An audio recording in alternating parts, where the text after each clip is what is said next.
Ako nga pala si Brian Stevens, Japlope ng Los Baños. Welcome kayo dito sa aking loop. So bali sir, last time na bisita ko na rin po kayo, ano sir? So ano po yung latest achievement natin ngayong taon?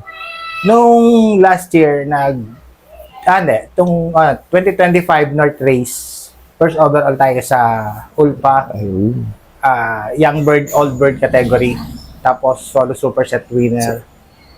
Ayan, tapos Open YB champion. Grabe. Ayan. Tapos Survivor Party year, tatlo yung pinati natin. Opo, so ilang ibon yun ano sir? Bali ang pumasok sa ang dinerby ko noon ay parang 8 Ayun. or 9, isang Old Bird. Tapos yun, dahil sa hirap ng karera, mabilis na ubos yung mga ibon. Dahil So ilang beses ano?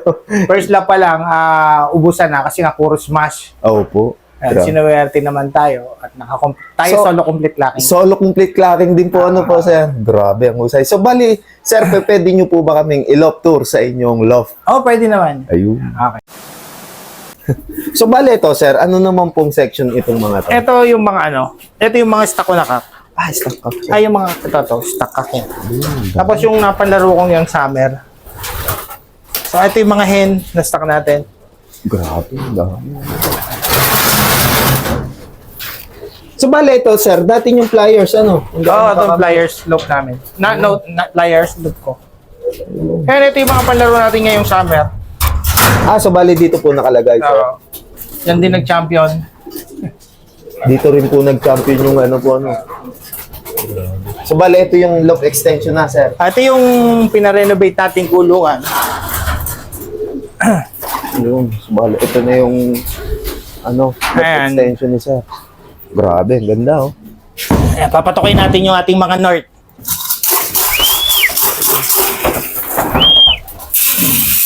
Ayun. Itong design na to sir, ano po, saan nyo po nakuha tong gantong design? Itong design na to, nakopya natin to kay Idol Tergy Celis. Okay. Ganda yung look niya eh. So simple no, one trapdoor lang no sir.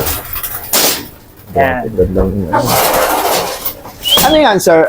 Hiwalay ang cock and hen. Gagawin pero ngayon hindi pa dahil mga Bata pa po. yan yung mga pang north natin. So yun. Maganda na ng kondisyon.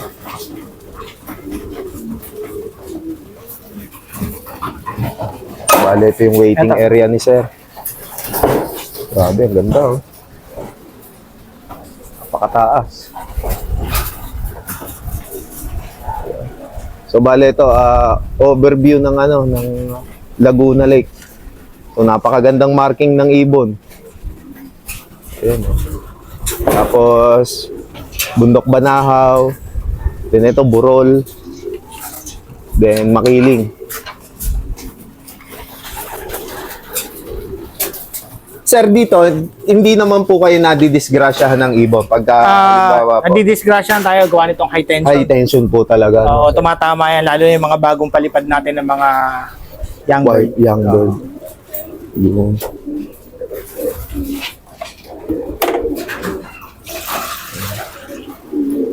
Ito yung mga simpleng design ni sir. Ang ganda ng look ni sir oh. Parang halong European at Taiwan style sir. Oo, pero Presko. hindi pa rin ako masyadong komportable pero okay na. Okay na. So, napakaganda nung hinakot ni sir na dito nung nakaraang So, talagang mapapaayos ang look oh. Oo, dati parang lang to, squatter eh. Tagpi-tagpi. So ayan, kung makikita nyo yung mga previous vlog natin kay Sir Brian, makikita nyo yung napakalaking improvement ng kanyang loft. Binalik lang naman natin sa Avon yung ibinigay sa atin. Kailangan bigyan din natin sila ng Magandang komportableng galawan. Galawan. Kasi binigyan tayo ng magandang panalo. Panalo, opo. So wala ito, naka-widowhood din.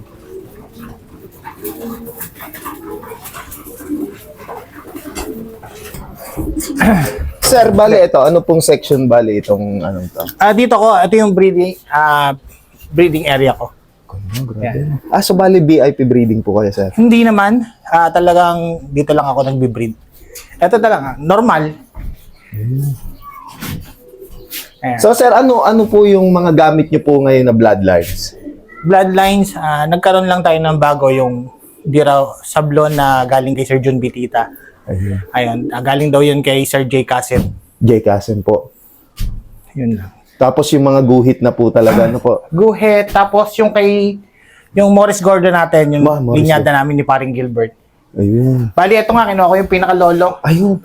So bali ito sir, fertile pa. Sabi ni paring Gilbert, pa raw siya, nag-aanak pa raw. Ano? Kinuha ko. Yan yung pinakalolo Morris namin. Lolo Morris po. Yan, Ayan. So, etong breeding na po to, sir, para saan naman po ngayon yan? Ito, breeding dito para ngayong darating na south. Darating na south po. Ah. Yun. So, presko. So, bali kung mapapansin nyo mga kalapatids, wala tayo naaamoy na ibang ano. Sir, paano nyo po na-maintain yung pagiging magandang kondisyon ng mga breeders po natin? Una, syempre, kailangan medyo malinis tayo ng konti. Lalo na pag may mga inakay. Opo. Diyan nagsisimula yung mga bahong amoy. Okay. Pero sa pagkain din, Sa pagkain. Oo. So, bali ano pong gamit yung pagkain, sir? kalapatids. Ayun. Ito gamit natin. Ayun, no. Sa talaga Shout out kay po. Sir Ronald Gonzales. Gonzales. Po, no? Grabe, Ang napakagandang pizza, no? Quality po talaga. Quality. So, wala yan, no? Ayan. Alagang kalapatids. Feed mix pala ito, si sir. Yung ating sponsor sa video na to. Ayan. Ayan. Ito yung ating nag-first overall nung North. Solo complete locking, solo super set winner. Napakagandang ibon. Ano po, sir? So, bali, ano pinaka-bloodline niya po ngayon, sir? Sablon. Sablon po. Sablon de Broxel. Sablon de Repox. Ayun, napakagandang ibon, ano. So, bali, sir, ano pong, niya? Kak or hen po? Kak. Kak po. Ayan. Ngayon, ginross ko siya sa guhit. Ayan, nakakross siya sa guhit. Tapos yung ibon na yun, tatayin natin ilipad sa PHA ulit. PHA naman po. Kay Sir Sir Third Celis. So, bali, meron din po pala kayo ngayon nag-winner sa, Sinuwerte, hindi natin akalain na makakalusot tayo doon sa PHA. Nakalaban yung ating ibon doon. Opo. So, sinuwerte, nag-first overall Tacloban, solo Daybird. Solo Daybird pa. Tapos, yun, Tacloban champion. Tacloban Tapos, champion. YB champion ng Grabe, PHA. ang galing, ano po. So, yung bloodline na po yun, guhit pa rin po. Hindi, sa Morris. Morris po. Sa ibon Sa Morris natin ni naman. Paring Gilbert. Grabe, ang Yan galing. yung Lolo Morris namin ni Paring Gilbert. Magandang gumalaw sa akin yan. Opo, so bali mga grandchildren na po. O mga mismong apo. anak po. Apo na Apo. po.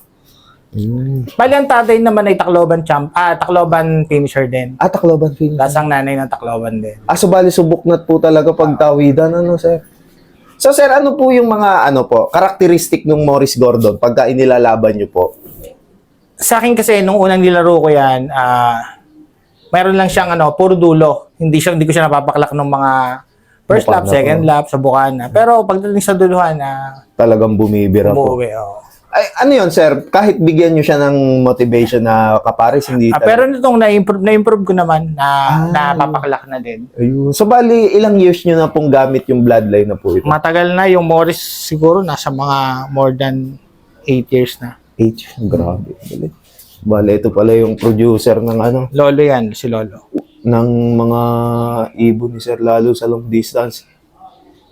Grabe. Na-maintain. So, bali, sir, paano nyo po na-maintain yung bloodline ng po? Ano po ba yung basic breeding nyo po? Line breeding, inbreeding? Normally, pagka nagbi-breed ka, gusto mo ma-maintain, mag-inbreeding. Ayun. Paano po yung pinaka-technique nyo po ba, sir? Nagbi-breed ako sa mga magtsuhin, tapos magnanay, tapos half brother, half sister. Yun. Yung Morris naman natin, may pasok ding Rexon Asylum, kaya medyo...